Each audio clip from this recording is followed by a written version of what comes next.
বিসমিল্লাহির রহমানুর রহিম। আসসালামু আলাইকুম, welcome back to my channel মায়ের রান্নাঘর। আপুরা ভাইয়ারা কেমন আছেন? চলে আসলাম আজকে খুবই মজাদার একটা রেসিপি নিয়ে। যাদের মুখে রুচি নাই, রুচি চলে গেছে। এই ভর্তার রেসিপিটা যদি ট্রাই করেন, রুচি তো আসবে, রুচি 14 গোষ্ঠীও চলে আসবে। এখানে পরিমাণ মতো শুকনো মরিচ নিয়েছি, পরিমাণ মতো রসুন, পরিমাণ মতো পেঁয়াজ আর পরিমাণ মতো শুটকি দিয়ে সামান্য পানি দিয়ে দিলাম। মুখে রুচি আনতে কিন্তু বেশি কিছু লাগে না, শুধু পদ্ধতিটা জানা থাকলেই হয়। এই যে ঢাকনা দিয়ে এখন চুলায় বসিয়ে দিব, ভাবে খুব ভালো করে সিদ্ধ করে নিব। দেখেন ঠিক কেমনটা হয়েছে, সব কিছু কিন্তু খুব ভালো করে সিদ্ধ করা হয়ে গেছে। আজকের ভর্তার রেসিপি দেখে যাদের মুখে পানি চলে আসবে তারা অবশ্যই কিন্তু বাসায় বানিয়ে খাবেন এভাবে। ইনশাল্লাহ আশা করি একবার খেলে বারবার খেতে মন চাইবে। পাটায় তুলে নিলাম, স্বাদ মতো লবণ দিয়ে দিলাম। এখন বাটাবাটির পালা। যেহেতু এক হাতে ভিডিও ধরা আর এক হাতে বাটাবাটি করতে হবে, তাই একটু দেখিয়ে দিচ্ছি আর কি।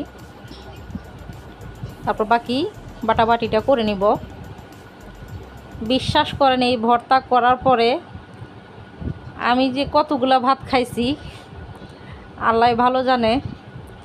যেমন ঝাল হয়েছে, তেমন লাল হয়েছে, তেমন স্বাদ হয়েছে, মাশাল্লাহ। ভর্তা কিন্তু বাটাবাটি শেষ, এখন পাটা থেকে তুলে নিচ্ছি। আমার আপুরা যারা যারা এভাবে ভর্তা পছন্দ করো অবশ্যই চলে আসবা। এই যে পাটায় ভাত বাড়তেছি, সবাই মিলে খাবো ইনশাল্লাহ। এখন তো কেউ নাই, তাই একা একা আমি খেয়ে নিব। তোমরা দেখো, যাদের জিভলায় পানি আসবে তারা অবশ্যই বাড়িতে বানিয়ে খাওয়ার চেষ্টা করবা।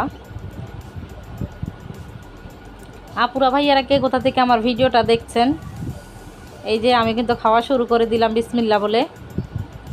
আপনারাও হাঁ করেন, আপনাদেরকেও শেয়ার করছি।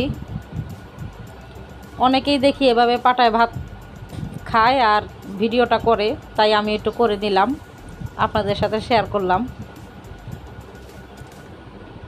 খুব মজা হয়েছিল খাওয়ার পরে, কিন্তু দেখেন ভয়েসটা দেওয়া তারপরও আমার জিভে পানি চলে আসছে। আর এদিকে এখানে নিয়ে নিয়েছি বাইং মাছ, ছোট বাইং মাছ আর কি, মাঝখান দিয়ে কেটে নিয়েছি। এই বাইং মাছটা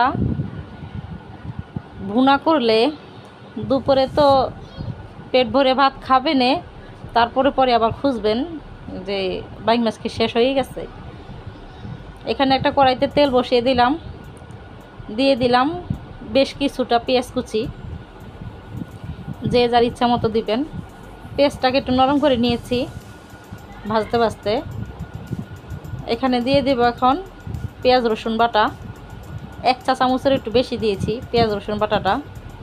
দিয়ে দিয়েছি একটু আদা রসুন বাটা। খুব ভালো করে মশলাটা এখন কষিয়ে নিব।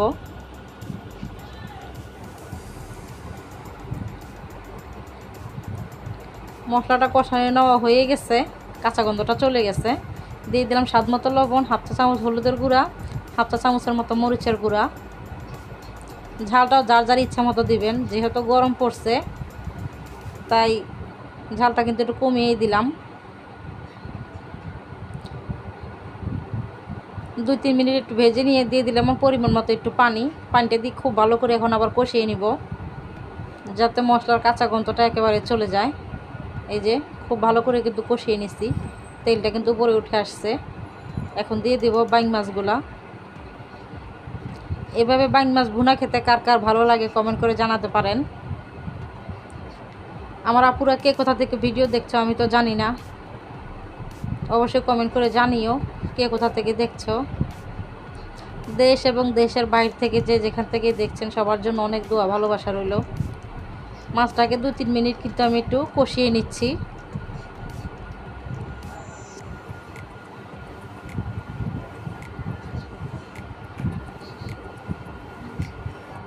আমার আপুরা এত সুন্দর সুন্দর কমেন্ট করে, সকলেই খুব ভালো করে কষিয়ে নিয়ে পরিমাণ মতো ঝোলটা দিয়ে দিলাম। সবার জন্য অনেক দোয়া ভালোবাসা রইল।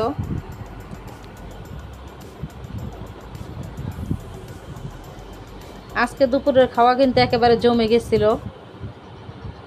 শুটকির ভর্তা আর এই যে বাইং মাছ ভুনা।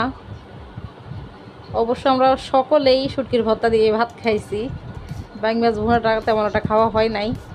শুটকির ভর্তা দিয়ে খাওয়া হয়েছে। এখানে 4-5টা কাঁচামরিচ চিরা দিয়ে দিলাম, একটু নেড়ে চেড়ে দিলাম।